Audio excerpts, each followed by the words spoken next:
Once upon a time, in a small village nestled amidst rolling hills and dense forests, there lived a young girl named Emily. Emily grew up hearing stories from her grandmother, tales of magic and mystery that always seemed to captivate her imagination.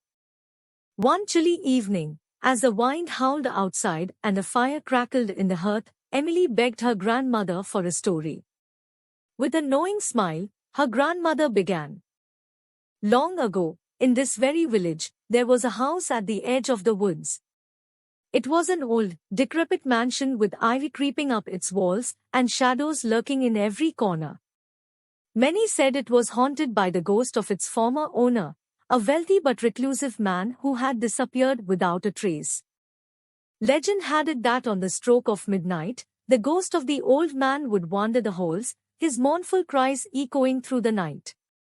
Some claimed to have seen strange lights flickering in the windows or heard eerie whispers drifting from the darkened rooms.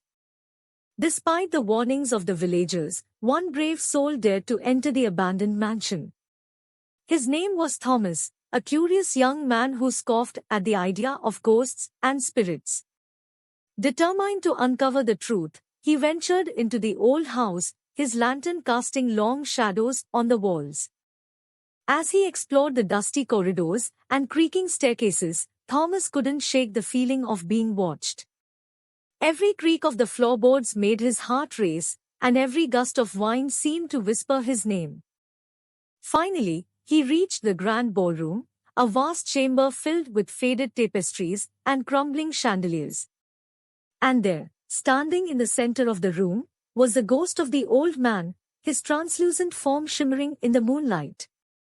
But instead of a menacing specter, Thomas saw only sadness in the ghost's eyes.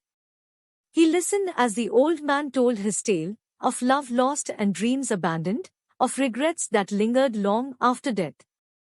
From that day on, Thomas visited the mansion regularly, keeping the ghost company with stories and laughter. And though the villagers still whispered of hauntings and curses, Thomas knew the truth that sometimes, the greatest ghosts are the ones that haunt our hearts. As her grandmother finished the story, Emily sat in awe, her mind filled with images of ghostly mansions and brave adventurers. And as the fire burned low and the wind howled outside, she couldn't help but wonder what other mysteries lay hidden in the world around her.